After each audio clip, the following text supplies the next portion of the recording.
Welcome to Matters Financial and Geopolitical from a Frontier, and thanks again for stopping by. I do appreciate it. I'd like to give a big thank you to MG Vasanji for the interview that I did with him yesterday at the Fairmont, Norfolk. I did have to wait an hour for him, but I think he was being feted by the students just across the road. And I've read, I think, except for a couple of books, one, A Travelogue to India, which I'm looking for, and another. Most of his books, and it was most enjoyable speaking with him yesterday, and hopefully we'll upload that once we've uploaded the Mindspeak session with Dr. Titus Naikuni, which resonated really big across social networks. I did an interview with Beatrice Gachange of CNBC. That link is on the website. We were talking about Art Cafe, Dormans, TBL, Mirror Fund buying a minority stake in a beauty shop, Tiger Brands, Rafiki Millers, and a whole bunch of topics. So if you have an interest, do have a look at that. That link is on Rich Wrap-Ups. I came across this in The Economist. It's like 1997 all over again. The peso has gone to hell, worried the Nobel Prize-winning writer V.S. Naipaul in an essay from the 1990s about Argentina. Also touched on Eva Perón's sexual techniques, beefsteak, class tensions in Buenos Aires, and Jorge Luis Borges.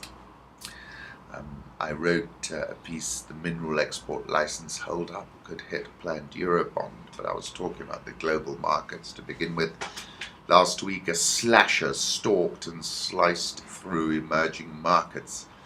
And I was talking about a number of seemingly unconnected data releases on different continents setting the slasher in motion.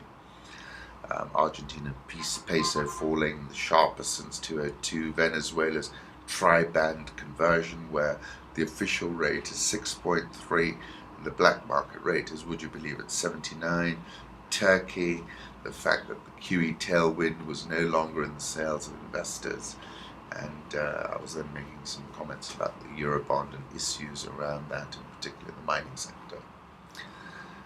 I have therefore, home thoughts, I've been returning to some books of mine of M.G. Vasanji.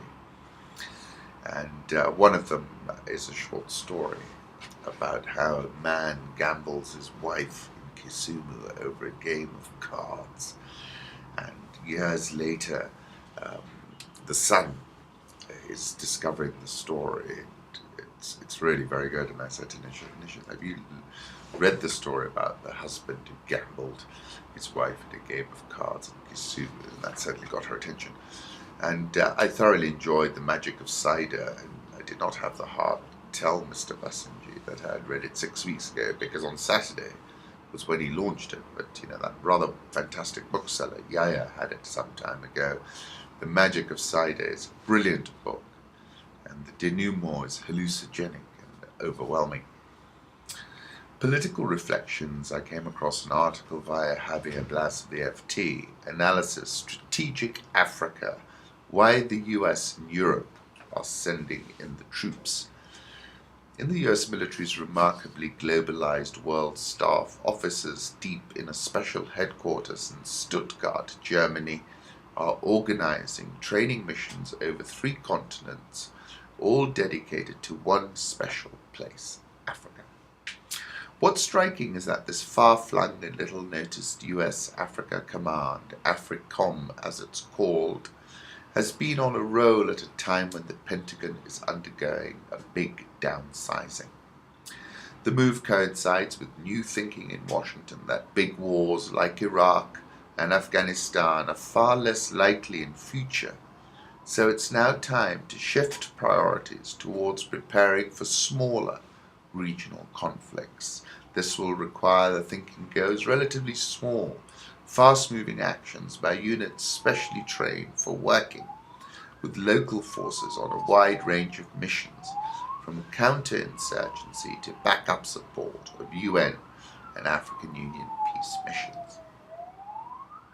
What also makes AFRICOM notable is the low-profile stance adopted by all concerned. No African nation has agreed to host the full US command, given all the security headaches that would entail, which is why the headquarters is in Germany, and many of the soldiers are training in mock-up African villages on the plains of Kansas. The low-key approach can't hide the fact, however, that US troops in Africa will reach full brigade status this year. 5,000 soldiers will have a presence in 38 of Africa's 54 nations and could conduct as many as 100 separate missions on the continent. The mini build-up is raising eyebrows in strategic study centers across the globe. While the US military objectives seem clear enough, it is assumed Washington has an unstated strategic goal as well, to lay down markers again in an Africa increasingly being courted by China and other Asian nations. Talking about China, Africa remaining poor by global standards, but saying that has an enormous resource potential. Talking about France having become extraordinarily active in Africa over the past year, flew up to 4,000 soldiers, including special forces, to block the advancing Al-Qaeda-linked rebels in Mali. Then, more recently, it sent another 1,000 troops to the CAR to suppress Muslim-Christian violence following a coup there. Talking about a new degree of cooperation between Washington and Paris. The French Defense Minister Jean-Yves Le Drian said, "I don't think we want Americans to lose interest in this very sensitive zone." In a notable change of turn, European foreign ministers have just agreed to send a rapid deployment force of up to 600 troops to bolster French and US UN peace efforts in the CAR. There's apparently a new awareness of the cost of chaos in Africa and of the strategic realities of the region. All this suggests the rising Western involvement is a huge, complex undertaking that is almost certainly to last many years and become more controversial over time. One safe bet, given the nature of turmoil of our time and the tendency of new American commands to keep expanding their reach, the role of AFRICOM won't be low profile for long. And I've been talking about this for quite a while. My basic thesis is that the pivot to Asia detours through Africa, and that a sine qua non of President Barack Obama's pivot to Asia is US NATO power projection over the Indian Ocean. And I spoke about this in an interview with CCTV on June the 18th, 2012, when I was talking about Washington, and I said, I think they finally woke up. I don't know when the penny dropped. And I was saying, for a long time Africa had too much supply for the global market, but there wasn't enough demand. Then China came along and increased the demand, and it was that increasing demand that lifted our economy in the last 10 years. And now everybody in Washington is going, hang on a second, how do we reverse this process? How do we repel the Chinese? And then I concluded by saying it's a very complex collision. I think if it's a game of money, then China wins because China is the banker. But if it's a game of using hard power, America's going to win it in the short term. And then further conclusions, taking a broader sweep, it is clear that the US and US African Command has carved out a much more forward position on the continent. And I said, China has made a parabolic advance across the African continent, and one of the desired side effects of staunching the Al-Qaeda advance is that it also counters the Chinese advance via the insertion of US hard power. The US cannot challenge China's extreme dollar diplomacy, but it can insert hard power with which it can tilt the African pitch. Then I was talking about Brzezinski, and I love this quote of Brzezinski's: "The three grand imperatives of imperial geostrategy are to prevent collusion, maintain security dependence among the vassals, keep tributaries pliant and protected, and to keep the barbarians from coming together." And I think that's very interesting. Nouriel Rubini says this: "Paradoxically, it's not the proletarians that are in the street in countries like Brazil, China, India, or Ukraine. It's the middle class. They're becoming restless," which is an interesting saying that he reckons you need to provide public services, fight corruption, build infrastructure. Don't cry for me, Argentina. This is Spengler in the Asia Times. I wish I had a nickel for every prediction of social unrest in China that I've read in the past year. Apart from the risk of stampedes at shopping malls before the Lunar New Year, China is tranquil. Meanwhile, there are several dozen dead in Cairo overnight. Central Bangkok remains under lockdown. Street protests are out of control in Ukraine. Argentines are looting stores during power outages, and the stink of tear gas still overhangs the public squares of Istanbul from last year's demonstrations. There is social unrest in a lot of places other than China, and it goes together with the collapse of local currencies. The Chinese aren't rioting because they're gainfully occupied, and their wages are rising 15 to 20% a year. I then came across a very interesting essay on global research strategy, military tactics and weapons, asymmetric war, and the new geopolitics. And it's very interesting. The conclusions are this. Multiple examples exist outside the zone, including southern Russia, the Balkans, Western Asia, and MENA. Under certain hypotheses, zones like the Europe of the EU28 engaged in an undeclared power struggle with Russia to win power of the Ukraine may be an example, talking about places which are basically not properly governed by a state. More important for this article, most definitely intensified by asymmetric war ideology, tactics and weapons, world shatter belt zones of permanent instability are growing. And they are necessarily growing, sometimes called multipolarity, and presented as the positive spin-off from economic globalization, and above all presented as consensual by the great powers and would-be great powers. The loss of centre and the growth of periphery is a stark fact of the coming world. Interesting point, isn't it? This stark fact is, of course, denied by the so-called great powers. However, when there is no longer a ruling centre and the central power or hegemon, there is only periphery and no hegemon in a series of complex rimlands and shatter belts, which I thought was an interesting point. UN Security Council urges an end to ransom payments to extremists. Quite an interesting piece about how much the French, for example, have paid, despite some very strong protestations to the contrary. Currency markets, the euro 136.74, dollar index 80.45, Japanese yen 102.69, remember it touched 101.77 yesterday, Swissy 0.8964, the pound 166.08, I've been bullish since August, Aussie 0.8785, India rupee 63.145. Interestingly, in India, the governor boosted the repurchase rate by 25 basis points. Absolutely no one expected that. South Korean won 1078.44, so a little bit firmer. Rial 242.14. Egyptian pound 696.16. The rand a little bit firmer, 1106.16 after falling 4% in just 4 days, and to the lowest level since 2008. There's a small, short covering rally in emerging market currencies going on here. But let's see how long it lasts. I don't think it'll last very long, because I think we're still in the throes of this sort of 1997 redux. Dollar index, I'll put up a 3-month chart. Expectations are the Fed will cut another 10 billion from its monthly bond buying program at this week's meeting. Euro dollar, I'll put up a 3-month chart, 136.74. I remain bullish. I'm still with a stop at 133.80. Shares of Apple fell 8.3% to $506 a share in aftermarket trading.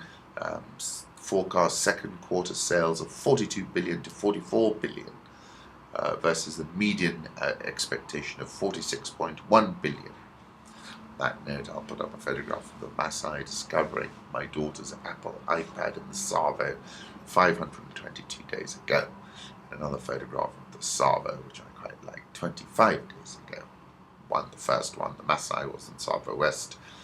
The second photograph, Savo East. Gold, 1256.62. I think this is an opportunity to start setting up shorts.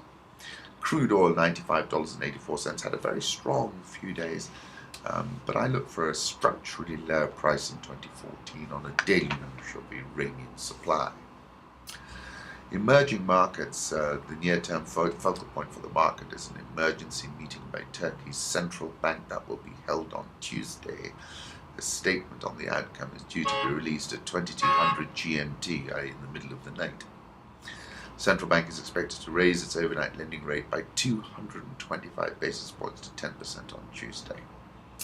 Developing nation currencies from the lira to the South African rand have weakened more than 4% this year, while emerging market stocks lost more than $520 billion of market value on concern capital outflows will worsen. Sub-Saharan Africa, IBM have put out an interesting research document about how IT leaders deliver on the potential of emerging technologies in Africa, talking about pace setters who garner management support, view IT as integral to the business strategy, and saying, those pace setters are significantly outperforming their peers. Talking about a population of 1 billion, rapidly expanding consumer base, saying African market is poised for explosive growth, making a distinction between those who are embracing the new world and those who aren't, and saying that differential means a significant outperformance. Consumer-facing industries are expected to grow to 400 billion by 2020. The percentage of working-age people in the population is expected to double by 2020. Saying consumer trends in Africa don't just parallel those in more mature markets. In some cases, they lead the way. People on the continent are adopting new technologies at a pace as fast as or faster than people in other parts of the world.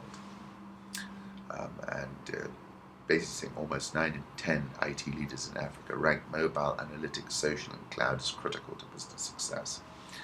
Interesting article about how to leverage social, taking the net bank example. On the 8th of February 2010, I wrote about this. I said, light has been flicked on in Africa. And I said, then I have a supreme conviction that the 21st century is set to be called the information century.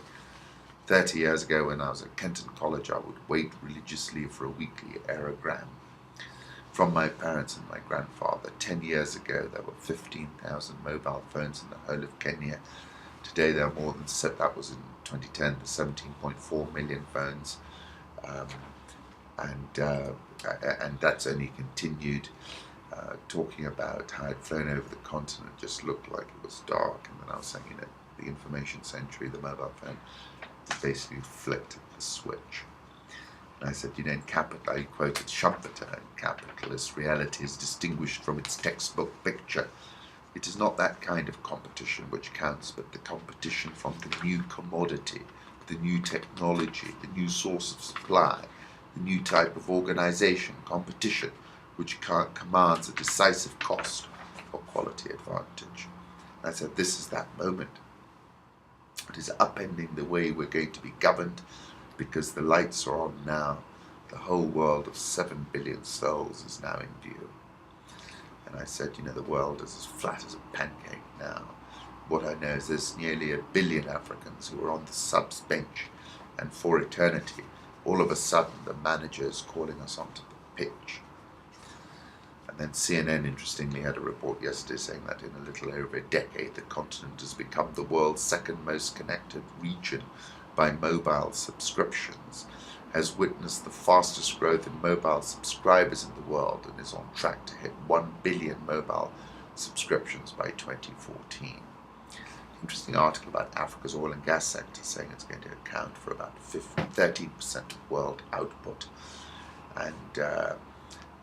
And basically, that's my point, because the US in particular will be less dependent on Africa's oil and gas. Asia will be more dependent.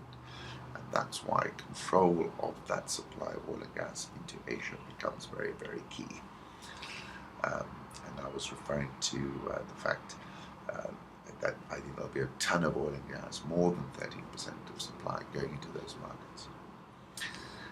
And I was saying how key the Indian Ocean has become now. On that note, I'll put up a photograph of my 7-year-old daughter learning to windsurf. She called herself a wave rider that day. It's such a lovely day. She learned to windsurf, and we swam. It's such a beautiful sea, beautiful beach. It was just a blast. The only other beach as good as that one in Diani is at Vipingo, and I'll put up a photograph of that, and that was just pristine. No hotels, no one else there. South Sudan, rebels say fighting has worsened since the truce. Rebels say fighting in South Sudan has intensified since a ceasefire that was intended to suspend a 5-week conflict that has killed thousands of people and driven 500,000 from their homes. A spokesman for the insurgents says it has flared up, it has actually intensified. I think the government wanted to take advantage of the cessation of hostilities to encroach on our territory. The military doesn't know when effective oversight of the ceasefire will be in place or whether it will happen, Aguirre said. He's of the Salva Kiir side. The South African also had a poor session yesterday. It's now reversed from being positive territory and setting a couple of record highs early in January to being negative 1.02% in 2014. South African platinum talks start, but no immediate end is seen to the strikes. The delegations for the talks at the Pretoria Hotel were also low level. No ministers, chief executives from Anglo-American Platinum, Impala Platinum, or Longman. AMCU President Joseph Mathunjwa was also absent. Dollar rand, a little bit firm. I'll put up a 1-month chart. It's at 11.06, but I still think it's in deep trouble. And as I said on the 20th of January, if the taper turns helter-skelter, and it kind of did for a couple of days last week, then the rand might even head to 12, in my opinion. The rand has now fallen 25% against the dollar since last May. Egypt's Abdel Fattah al-Sisi has been given the go-ahead to run for the presidency, expected. And as I said, if the equity markets had a vote in Egypt, the army general would actually get one of those impossible to believe votes of 99.8%. Reason being, the stock market's up 7.06% this year alone. It's at a 44-month high, and up 60% since Morsi left. The Egyptian pound just below 7. The Nigerian all-share up 0.78%. Ghana Stock Exchange at an all-time high, up 3.49%. Local residents told BBC Somalia correspondent that the Al-Shabaab commander Sahal Iskuduk and the others had been killed as they were travelling in a convoy which was hit by a missile. Mozambique's Frelimo-led government and the main opposition party Renamo resumed stalled talks on Monday amid deepening military tensions between the two sides. They've returned to the negotiating table, and one side is demanding third-party representation, and I think they've got that. I wrote a piece about Maputo on the 4th of June 2012, and I called it Maputo Boomtown because, of course, of the gas, it's enormous. And I still think the numbers that are coming out don't really reflect the size of it. And I said then, of course, Mozambique has popped large onto the global radar because of gas reserves that have been discovered offshore and in the deep sea. On that point, I'll put up a photograph of Maputo as seen from the sea when the sun was about to set. The IMF have notified me that they're hosting an Africa Rising conference May 29, May 30 in Maputo. Africa Rising conference will be held in Maputo. The event is intended to follow up on the 2009 Tanzania conference, which helped galvanize international support for Africa after the 2008 financial crisis. And having worked with them on their conferences, it's a lot of fun, and I hope to be down there. I'll put up the link for Christine Lagarde's MindSpeak session. That's under Rich TV, but it's also on Rich Wrap-Ups. The Hinduja group is saying they're planning a big expansion in Africa and Iran, in point of fact. That link is on Rich Wrap-Ups as well. Dr. Richard Sasibara talking about the EAC said cargo is estimated to triple in less than 15 years. He was a great guest at MindSpeak, and he said many things and called this Africa Century. Interesting report out of the World Bank about priorities to address Africa's youth unemployment issue. There's a massive problem there. Uganda is saying we have shelved the Eurobond plans for now because China is willing to give us cheaper money. Interesting piece by Javier Blas about how the UK is shifting Africa trade focus to economic development. And I must give credit to the UK because really They've come through at a time of austerity. They devoted nearly £9 billion in aid to poorer countries in 2012, an increase on the previous year. Cameron has exempted the overseas aid budget from the government's austerity program. Coming to Kenya, the Vipingo reported full-year earnings yesterday evening. Revenue down 0.6% marginally. Full-year profit up 16.69%. Profit after tax up 16.305%. Earnings per share up 16.246%. They haven't announced what they're going to pay for the full-year dividend yet, though they paid a pathetic amount last time. It remains an extraordinarily cheap share on a PE basis and trades at an egregious discount to its net asset value, and that's why it's been subject of a bidding war, about which I've written, I wrote about it previously, and I did some calculations. That 9th of December article, Bidding Wars, the Robinos, Centum and Vipingo. At that time I came up with a calculation that they were essentially buying the land for a value of something like $500 an acre. That's on a net asset value. You can see what a steep discount it was, $502 an acre. It's just a no-brainer. But the good thing about that low-ball offer from the Robinos, it got Centum involved, got others involved, and suddenly the entire agricultural sector is being repriced, and it had been in a disequilibrium for a very long time. Remittances from Kenyans in the diaspora rose 10.3% last year compared with 2012, with North America retaining its position as the key source of foreign inflows. Just in December alone, North America accounted for 49% of the inflows sent in December.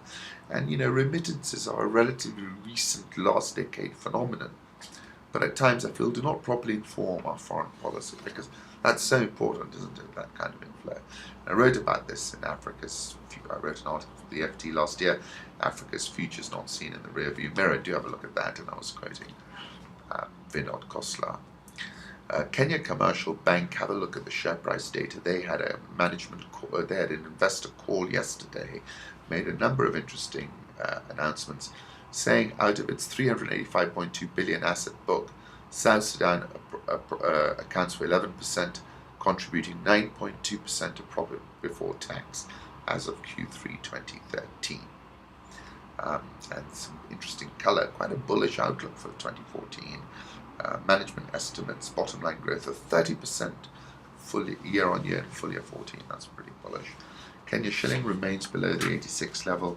The Nairobi all share edged lower off a record yesterday, but is still second best in Africa, up 5.67%. NSE 20 is up 3.07%. And there's a link if you want to check any share price of the Securities Exchange. And finally, terribly, its poachers apparently slaughtered a rhino in Nairobi National Park, which is really very sad. I wish I'd stop it. Once again, thank you for stopping by.